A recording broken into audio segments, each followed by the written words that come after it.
Some Pokemon are very suited to the challenge run and give us a smooth journey throughout. Some other Pokemon are a little bit trickier to run with, but we still manage to do it quite nicely. And then there's Rhydon. Rhydon is a Pokemon that seems to have everything working against it, and it won't matter how we defeat Red as long as we're able to do it. Goodness me, this is going to be a tricky run. Like I mentioned in the intro, Rhydon has next to nothing going in its favour. We have 2 full-size weaknesses to grass and water and no special defense to back it up. We're in the slow experience group and we evolve at level 42, and the only stab move we get via level up is Earthquake. And we learn Earthquake at level 65 when we're evolved, by which time we'll have the Earthquake TM. So strap yourselves in because this is going to be one heck of a bumpy ride. I'm going to have to resort to some very cheap strategies to try and get Rhydon as quick a time as possible.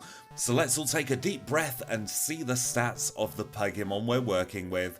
We are level 5 with 23 HP.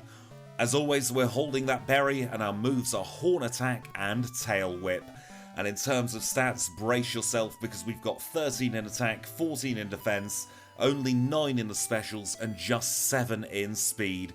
So not only do we have very low special defense against our 2 full-size weaknesses, we can't even outspeed anything either. But we'll get the challenge run underway and try and keep positive as we take on our first Pokemon. It's a level 2 Sentret and 2 hits is all it takes to knock it out. And as we're making our way to Mr. Pokemon's house, I want to once again say thank you to all the support you've shown me since my return. It's an absolute pleasure making these videos, and if you enjoy this run, please do think about leaving it a like. If you really enjoy what I'm doing here, please do think about subscribing. If you've got anything at all to say about the run, please do leave it in the comments down below. I read every single comment, and if you want to go the extra mile, and of course you're able to, you can always join the HM Friends and become a channel member. The link is in the description, and if you're subscribed on mobile, I believe they now give you a cheeky little join button just to be sure. In the meantime though, let's take a look at our first rival battle. I used the Universal Pokemon Randomizer to replace Totodile with Rhyhorn. It was a toss-up between replacing Cyndaquil and replacing Totodile, but I thought that critical hit chance of Razor Leaf would make this run even harder. We do get through Rival 1 unscathed because he doesn't have a grass type move, and we call the rival triple question mark as we always do. We'll get ourselves out of the Pokemon Laboratory and in towards Violet City. That's where our first gym is waiting for us, and it's a flying type gym, and that would mean you'd think we'd have the advantage over Falconer. However, he has an ace up his sleeve with his signature move Mud Slap. So let's engage him in battle and hope for the best. He starts off straight away by outspeeding us and hitting us with Mud Slap, and already poor Rhyhorn here has no chance of hitting the Pidgeotto. At this point, poor Rhyhorn has all the accuracy of an alcoholic in a thunderstorm, and it is hopeless. Mud Slap just keeps chipping away 5 HP at a time, and we get knocked out before we even get a chance to hit the Pidgeotto properly. I decided to give it one more go before going on to the grind, and we got a little bit luckier on attempt number 2. Our accuracy is still very low, but we are able to tank a lot of those hits. We aren't on a multiple of 5 HP in this gym battle, and that means we have an extra turn to survive.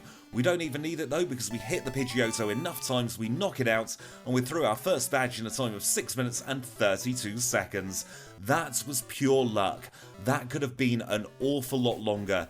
My very first run was with another rock-type Pokemon, Corsola, and it took us about half an hour to get through because of Mud Slap. So we've now made our way south through the Union Cave, through Azalea Town, and we're in the Ilex Forest. The time has been set tonight in the Ilex Forest because we are catching our HM Friends. The first HM Friend to show their face today is Paris. Paris is going to be helping us out with Dig, with Cut, with Flash, and with Sweet Scent if we need it. And the second HM Friend we catch here in the forest is of course going to be Psyduck. Psyduck's going to be helping us out with Surf, with Strength, with Whirlpool, and with Waterfall. And in a change to the rules, I'm going to be pausing the timer for the entirety of the HM Friends section in future runs. As you saw there, it took us a very long time to get both of our encounters, and I think it's a little bit unfair to rely on RNG when we're comparing each Pokemon against each other. but now we're in the Slowpoke Well where we're going to grow up to level 13. At level 13 we learn our next level up move. It's Stomp, which is ostensibly going to be budget horn attack for us. Stomp does have a chance to flinch, however with our very low speed that is not going to happen very often. However, it is another extra 20 attacking PP, so we've got to take the positives where we can, and we're positively going to try and take on our next gym leader. This is our second gym battle together. It's Bugsy, the bug type specialist, who leads with Metapod. Now this is going to be one of the easier battles in the run. We're not hitting very hard at all, however nothing Bugsy can do can really make inroads on our HP. The absolute worst case scenario is that Fury Cutter kept hitting and knocked us out, however he missed and that means we're on to the Kakuna. Kakuna's a 3-shot, so we knock it out and we get our second badge in a time of 13 minutes and 32 seconds. And here is where the fun starts. Rival 2 is notorious for being one of the most difficult battles in any challenge run, especially when you're weak to water, fire or grass. But we're 4 times weak to grass, so we get to have twice the fun. Let's give him a go and see just how bad it is. He leads with Ghastly, which we taught Mudslap for, but he outspeeds and paralyzes us on the very first turn. Second time he decides to use Hypnosis, and I end up using Horn Attack instead. It's a 2-shot even with Stab Mudslap, and we are on to the Bayleaf. 1 hit and it's good night Vienna. We have no choice but to get on the grind. We're at level 16 now and that is nowhere near enough to get through Rival 2. We would have to rely on that 1 in 100 of Razor Leaf missing 2 times in a row, and I don't particularly fancy having 103 resets before we're even through the Ilex Forest. So we get on the grind, we beat up Hiker Anthony and grow to level 17. We work our way back through the Union Cave and take on the trainers we skipped on the route south of Violet City. We grow to level 18 off this Nidoran, but that is still not going to be enough, so we might as well take on the Sprout Tower. It is pittance in terms of experience, but at this point every little helps. At the top of the Sprout Tower we also get rewarded with Flash, so we really are killing 2 flies with 1 hit by doing Sprout Tower now, and against Elderly's Hoot Hoot we are able to just about scrape level 19. We decline learning Fury Attack because quite frankly that move is terrible, and that is our last level up move that we have until level 49. We get back through the Union Cave and we get on the grind once more because even level 19 isn't going to be high enough. We beat up a Zubat and we grow to level 20, and that is one of those all-important cabbage rounding fresh rolls, so we're going to see if we can make inroads here. We start off with a Horn Attack again because I keep moving my moves around and we don't get paralysed off the Ghastly. We have 66 HP as the Razor Leaf hits and this time we survive. I start mud slapping, but nope, still no joy. We're going to have to go and get even more levels. We grow to level 21 against this Zubat and we try again, but yet again the Bayleaf proves to be problematic. At level 21 with 69 HP he sets up a Reflect, I start to mud slap and he growls us. That means we stood even less of a chance of getting through. The combination of Growl and Reflect means our attack was just too low. I try again without the Growl and Reflect and try mud slapping to make the Bayleaf miss, but it's just not happening. We're going to have to get even more levels. We make our way up to level 22 and we give it yet another shot. However, the Bayleaf is just not budging. People quite often slate Bayleaf as being a very bad starter Pokemon, however he has 4 moves that work perfectly to impede our progress. It doesn't matter what we do at level 22, it's just not working. I decide to have a change of scenery and go into the Slowpoke Well to start beating up some Slowpoke because they are very, very defensive. It might not amount to much, but the stat experience we got off those could see us through. We're now at level 23, we are 7 levels higher than when we first tried this rival battle. We engage him in battle and Mud Slap is a 1-hit. We're back onto the Bayleaf and we hit it with some mud. Razor Leaf still hits us and takes us down to 25, growing to 35 with the berry. We now outspeed the Bayleaf and that means that Stomp can come into play. It's only now that we stand a real chance of getting through this battle. We go straight for the Stomp and the Bayleaf flinches and we're on full health for the Zubat. This is the first time we've seen the Zubat, we knock it out in 1 shot and we are through Rival 2 25 minutes after we've defeated Bugsy. Our reward is getting cut from the Charcoal Maker in the Ilex Forest. We'll get headbutts from the green haired man staring at the tree because that's 5 base power higher than Stomp. and we'll head up onto Route 34 where Abra is waiting for us. Abra's going to be helping us out with just teleports, but goodness me, that Abra really does help save an awful lot of time. You can do strategic Pokemon centering to make your runs even quicker. We'll grab Kenya from the guard at the gate, we'll make our way back into Goldenrod City, and because we've done so much battling, we can already pick up Return. Because one of my rules is to reset if I faint, all that grinding just meant extra friendship for Rhyhorn, and I do like being able to get early return. While we're in Goldenrod City, we'll pick up the bike to try and move a little bit quicker and regain some of that time, and we'll make our way north into the National Park. We'll get the Quick Claw from the teacher on the bench, and we will glue that to our Rhyhorn pretty much straight away. Our base speed is very, very low, so we are going to have to take advantage of that item where we can. It's only a 1 in 10 chance of activating, but that's still a 10% chance of getting through a battle. We'll pick up Rollout, and we'll also have a little chat with Floria, and we'll make our way into Whitney's gym. Whitney is our third gym leader together. She is a normal type specialist who leads with Clefairy. This Clefairy could have been dangerous if it used Metronome, but instead it missed its double slap. We're onto the Mill Tank and we start to stomp it, except she stomps us as well and she flinches us. She makes the mistake of locking herself into rollouts, which we doubly resist. We stomp it a few more times and we get through on our first attempt.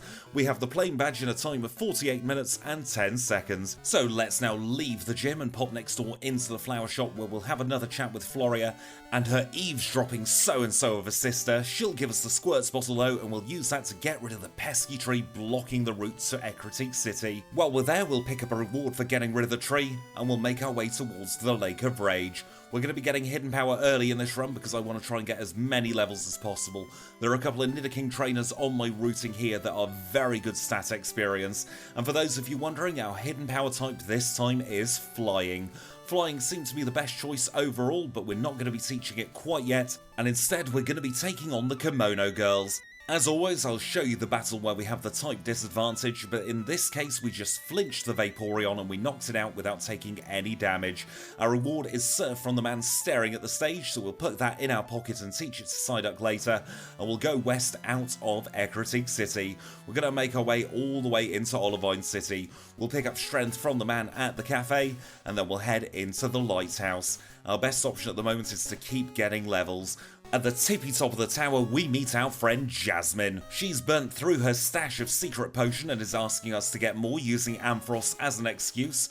We'll oblige her, but we're also going to grab the Swagger TM and the Rare Candy en route, and we'll pop into the burnt tower where Rival 3 is waiting for us. And goodness me, the fatigue had already started to kick in at this point. That grinding session before Rival 2 really did wear me down, because the obvious strategy is right there staring you in the face. We have Hidden Power Flying, it's super effective against the Bayleaf. As it matters though, it didn't really affect the time too much. We got through on our second reset with only a couple of extra hits, and we did manage to knock out the Zubats and the Magnemites with no issues whatsoever.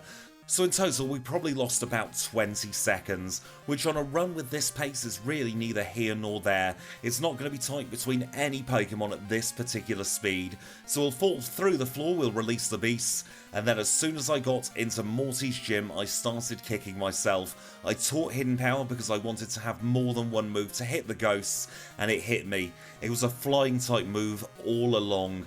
But the good news is we now have it on our learn set, and that's going to really help us out against both fighting and grass type Pokemon. But for now, this is Morty, our fourth gym leader together. We get through his Ghastly in one shot and we do the same against the Haunter. Gengar comes out and outspeeds, but Hypnosis misses, and then the Quick Claw activates. That was a very, very lucky bit of fortune there as we get through his last Haunter and we get through Morty on our first time. Time of 1 hour, 2 minutes and 32 seconds. Now you may notice in the bottom left hand corner the splits now say badge 5, and they'll say badges 6 and 7 as well. That's because I wasn't sure which order was going to be best to take on the next 3 gyms. We can take them on in any order that we like, however we're always going to have a type disadvantage. Chuck's a fighting type leader who also has Surf, we've got Jasmine with Iron Tail, and we've got Price with Blizzard. My logic here is to take on Chuck first because he gives us access to Fly, and it's on the penultimate battle before Chuck that we learn what will probably be the most controversial aspect of this run. At level 37 we learn Horn Drill. That's one of those one-hit knockout moves that will guarantee a KO of an opponent. but it is a huge gamble every time you select it. Now, I did say at the beginning of this run I was going to use any strategy I can to get through these battles, and this is why Horn Drill is going to be an important part of our learn set. I'm not a big fan of one-hit knockout moves, but we got rid of the Poliwrath against Chuck, and we got through on our first try in a time of 1 hour, 5 minutes and 42 seconds. We can now get Fly off Chuck's wife and make our way back to the Lake of Rage. It's time to take on the Red Gyarados. He has been sitting there patiently for the entirety of this run, and we can now give him his spotlight. He shines, we use Horn Drill, and we knock it out straight away. As much as I dislike them normally, a one-hit knockout move on Rhyhorn is very, very fun. We begrudgingly chat with Lancelot, who's been using that signal to evolve his Dragonair into Dragonite underleveled. He gives us a Whirlpool HM and we make our way into Price's Ice Gym. This is our 6th gym together. He is an Ice-type specialist who leads with Seal, and even discounting Seal's Water type, we have the type disadvantage over all 3 Pokemon. We outspeed and stomp the Seal and it flinches, and that means we're on to the Piloswine. Piloswine gets stomped and flinches on turn 1, but then he hits us hard with Blizzard. Piloswine gets healed up and we have to start all over again. We get very lucky getting through the Piloswine and we stomp the Dugong and it flinches twice in a row. We outspeed it and we knock it out, growing to level 40, and we have very undeservingly beaten Price on our first attempt in a time of 1 hour, 12 minutes and 6 seconds. Let's head back to Olivine City and reascend the lighthouse once more, where we give the secret potion to Jasmine, but we need to hot-foot her and check her handbag. I swear she's still hoarding it somewhere and sharing it out between her mates. We're going to pursue her all the way back to the gym, and just before taking her on, in eyesight of her, we're going to replace Horn Attack with Rock Smash. We have the type disadvantage yet again in this gym, so we're going to need to do whatever we can, however little it is, to try and make this battle easier. This is Jasmine, the Steel-type specialist who leads with Magnemite. Rock Smash does over half damage on Magnemite number 1, and she sends out Steelix. We are going to throw the dice a couple of times and use Horn Drill. On attempt number 2 it lands and we are on to her last Magnemite. This one puts up the most resistance out of all of her Pokemon. We hit ourselves in confusion a couple of times, but 2 Rock Smashes later it goes down, and we've defeated Jasmine in a time of 1 hour, 13 minutes and 30 seconds. And that means we have 7 gym badges acquired.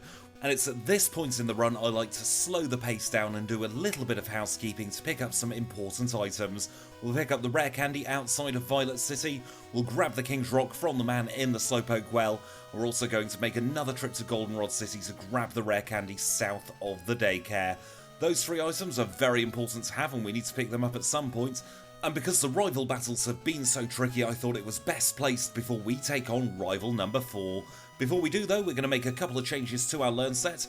We're going to say goodbye to Stomp, which has served us well for the last 30 levels, in place of Return. And we're also going to get rid of Rock Smash and give ourselves another flinching move with Headbutt.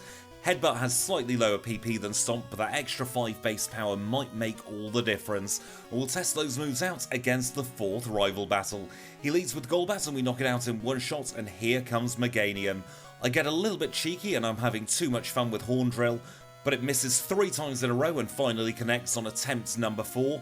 Out comes the Magnemite and we switch to Return. 2 shots is all it takes to knock that out, and his next Pokemon is Haunter. We have Hidden Power for Haunter and that's a one-shot. His final Pokemon is Sneasel. We don't have anything super effective against it, but it's frail enough for a Return to knock it out, and we're through our penultimate rival battle in a time of just over 1 hour and 21 minutes. Nothing significant happened in the rest of the Radio Tower section, so we'll skip to the top where we get the pink bow off Mary. The green-haired lady very kindly gives us a Sunny Day TM, which for some reason we can learn, and we'll also grab the radio card from the bottom floor of the Radio Tower.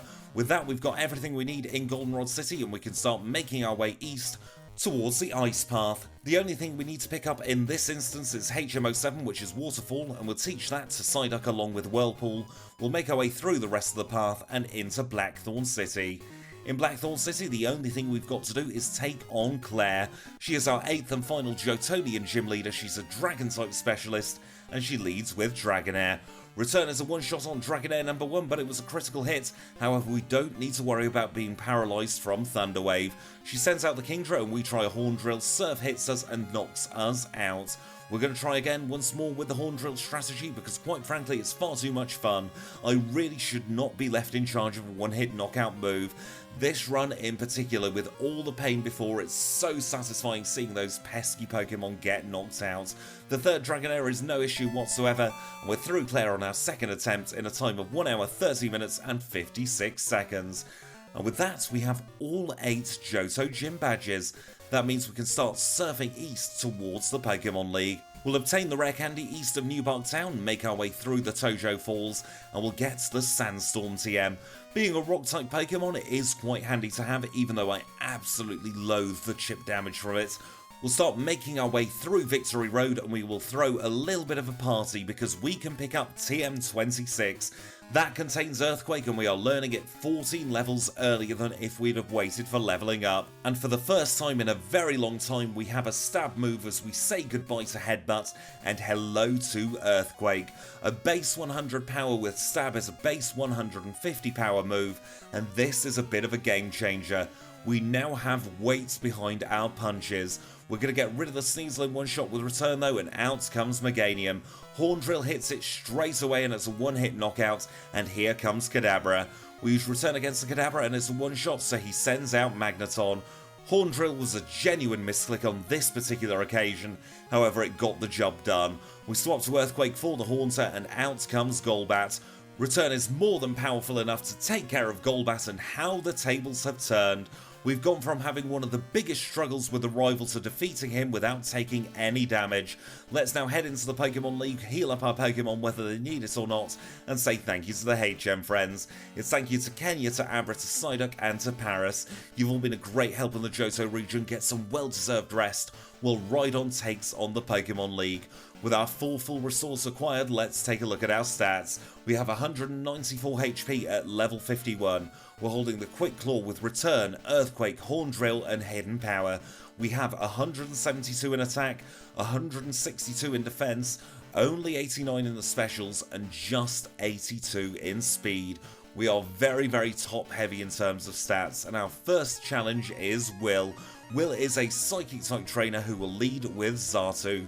Xatu gets one shot by Return and out comes Executor. We don't have anything too great against Executor, so Horn Drill does its job. Here comes Jinx, and Earthquake is enough to knock it out straight away. His next Pokemon is Slowbro, and yet again we have the type disadvantage. Horn Drill misses on attempt number 1, but it connects on attempt number 2, so even though Slowbro swore, it didn't matter. We get confused by Xatu number 2, but we hit through the confusion, and we get through Will in a time of 1 hour 38 minutes and 12 seconds. Up next is Koga. Koga's a poison type specialist, but only one of his Pokemon is weak to ground. We return the Ariadoso, and here comes Fortress.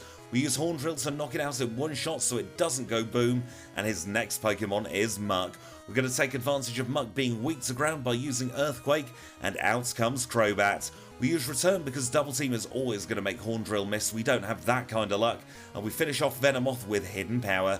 That was a very smooth Koga battle, and we're through in 1 hour 38 minutes and 51 seconds. Up next is Bruno, the fighting type specialist, and we are at a major type disadvantage. However, we still do have Hidden Power flying on our learn set, and that takes care of both old spinny legs and old long legs. Out comes Hitmonchan. He doesn't use Mach Punch, and we knock it out with another critical hit. Hidden Power outspeeds the Machamp, and we knock that out, and that just leaves Onix. Onix is very physically bulky, but it's not bulky enough to withstand an Earthquake, and we get through Bruno on our first attempt. Let's keep this momentum going for Karen. Karen is of course the Dark type specialist who leads with a pesky Umbreon. Sand attack fails, but so does our Horn Drill. We get confused and we manage to hit ourselves in confusion, and I take the reset. I'm still going to try Horn Drill one more time. We hit it on our first attempt this time, and that means we are full accuracy for the rest of this battle. We decline the option to learn Takedown because without Rock Head it's quite frankly a terrible move, and we knock out the Vileplume with a single Hidden Power flying. We outspeed the Houndoom with a Quick Claw, and we knock it out with an Earthquake, and here comes Gengar. Gengar outspeeds and says some swear words at us, so we knock her out straight away. The final Pokemon is Murkrow. We use Return against the Murkrow to knock it out in a single hit, and we're through the Elite Four in a time of 1 hour 40 minutes and 18 seconds. And we only have one obstacle between us and the Hall of Fame. It's time for Lance, the Liar with the Flyers, and this one could go either way. He leads with Gyarados, who sets up the rain instead of just attacking us, and that could have been the ticket to winning this on our first attempt. We easily take off over half of Dragonite's health and Blizzard misses. This is going as well as it can do because Lance sends out Charizard. With the rain up and being 4 times weak to one of our types, it means Lance cannot see anything super effective. We get rid of the Charizard and here comes the level 50 Dragonite. Outrage deals a fair bit of damage, but it's still just 2 shots. His last Dragonite comes out and Twister takes us under 100 HP, but it's now last chance saloon for Lance. He's only got an Aerodactyl, we don't have anything great against it, we Horn Drill it instead, we knock it out in 1 shot, and we have defeated Lance in a time of 1 hour 41 minutes and 19 seconds.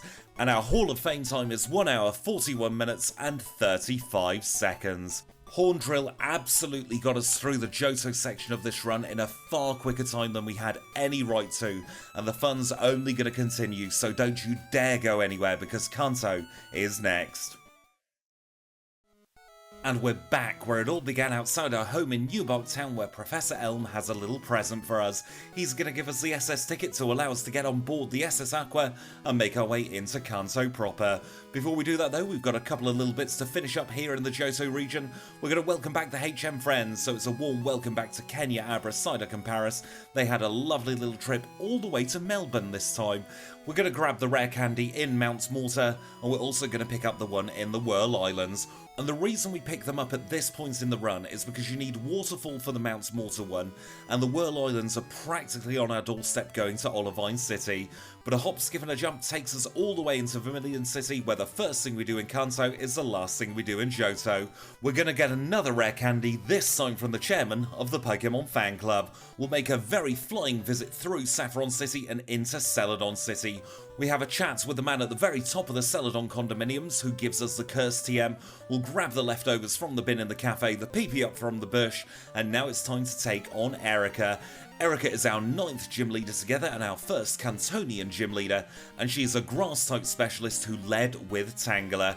Hidden Power Flying plus our very high attack stat is making mincemeat of her entire team though. It is just 4 one-shots with Hidden Power to knock them all out, and we get through her gym unscathed in a time of 1 hour 46 minutes and 31 seconds. Up next though is Misty, and Misty is another leader with a 4 times advantage over us. She led with Golduck, but we outsped and one-hit it with Return. Quagsire always tries to buff on turn 1, so that was no issue either. And here comes Starmie. Starmie's too frail to withstand a return, and the big challenge is Lapras. Lapras uses Rain Dance on turn 1, but Horn Drill connects, we knock it out, and we get through Misty in a time of 1 hour 50 minutes and 9 seconds. Up next is Sabrina, and on paper we should have a much easier ride here. However, Espeon gives us a Karen treatment by sand attacking us. We grow to level 59 though as Mr. Mime comes out, and we knock that out in 1 shot, but then we just keep on missing against Alakazam. We get hit by 3 Psychics and drop down to 5 HP before we finally hit it.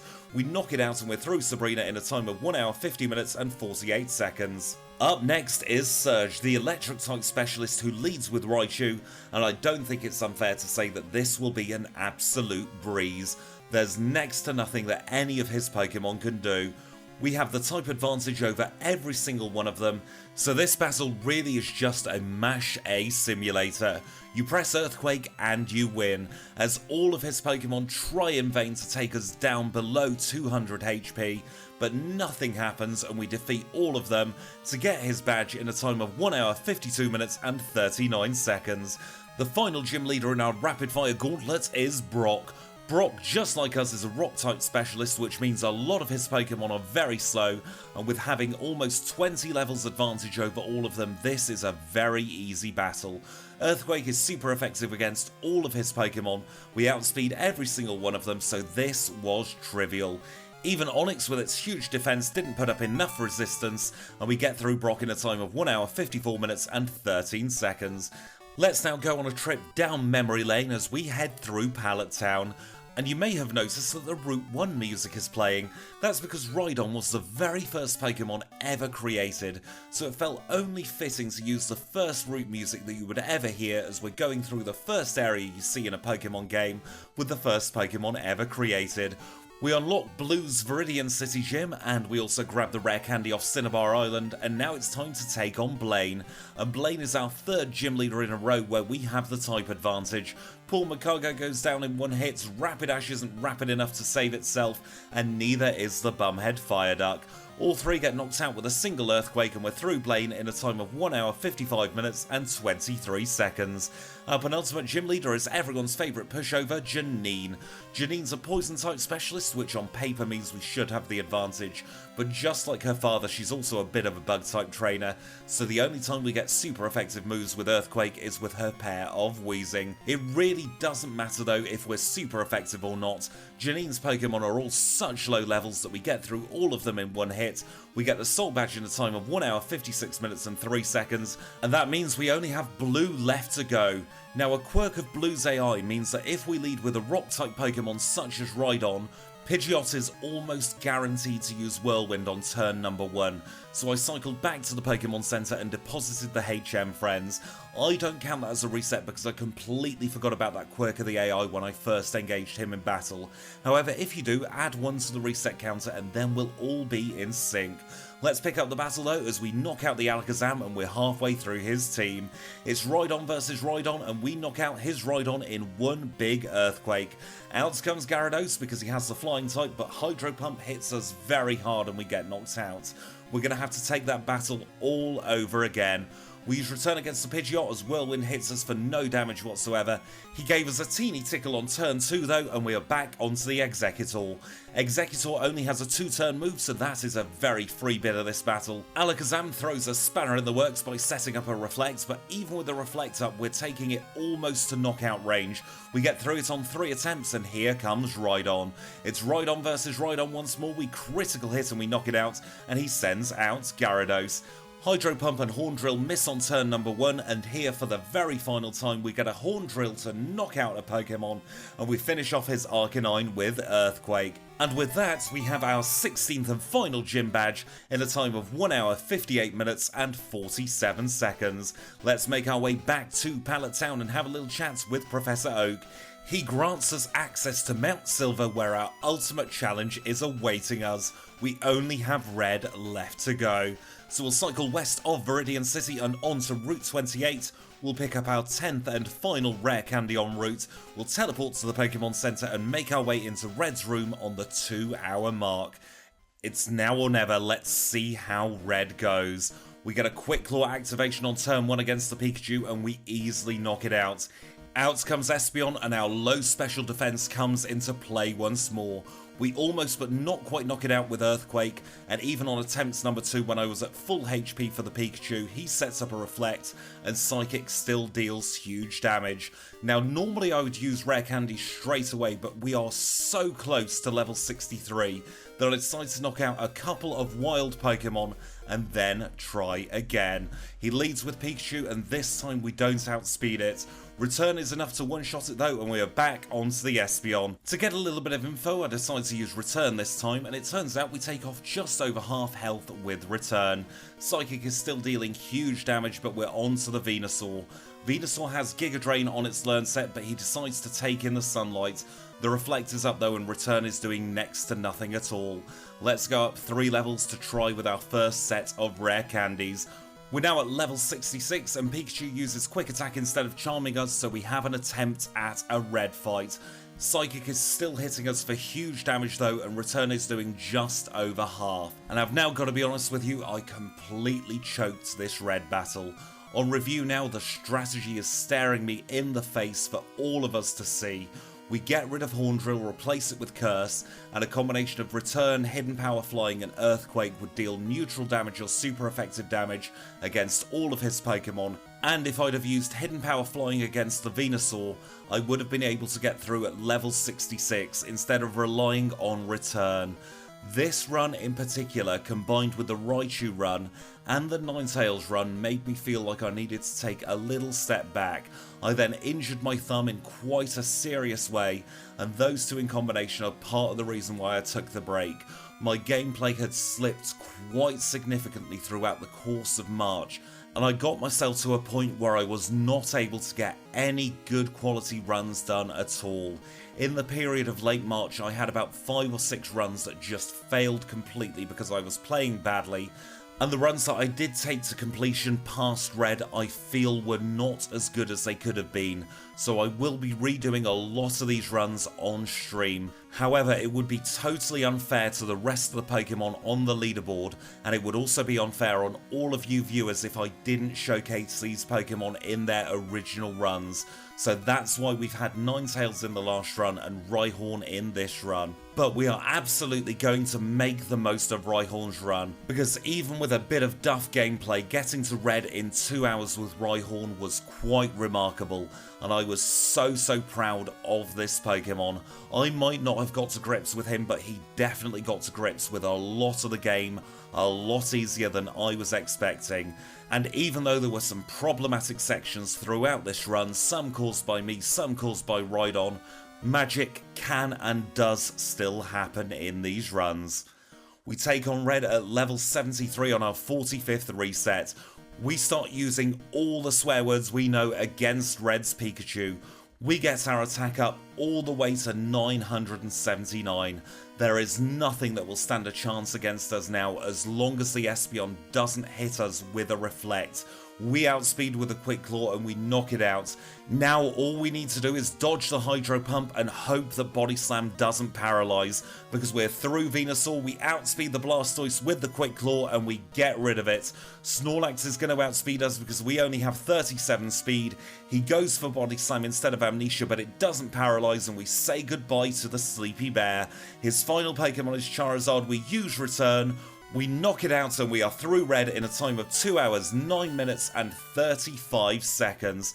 And I tell you what, that run was an emotional roller coaster. We had our high points and we had our low points, but we made it across the line and we are in a very respectable 40th position. We're in between Mantine and Hypno, and that is no bad place to be. My target for this run was just to be quicker than Corsola, and we more than managed that by over 40 minutes. Poor Makogo is still down there at the very bottom of the leaderboard, and there's no change to the top 10. Kangaskhan is still in top place and Typhlosion is still in the drop zone. But with that, we are done. So I really hope you enjoyed this run, even with all of its flaws all over the place. If you did, please do consider leaving a like. If you want to see more videos that are much better than this one, please do think about subscribing. If you've got anything at all to say, leave it in the comments down below. And until next time, I'll say thank you all so much for watching, and I'll see you all very soon.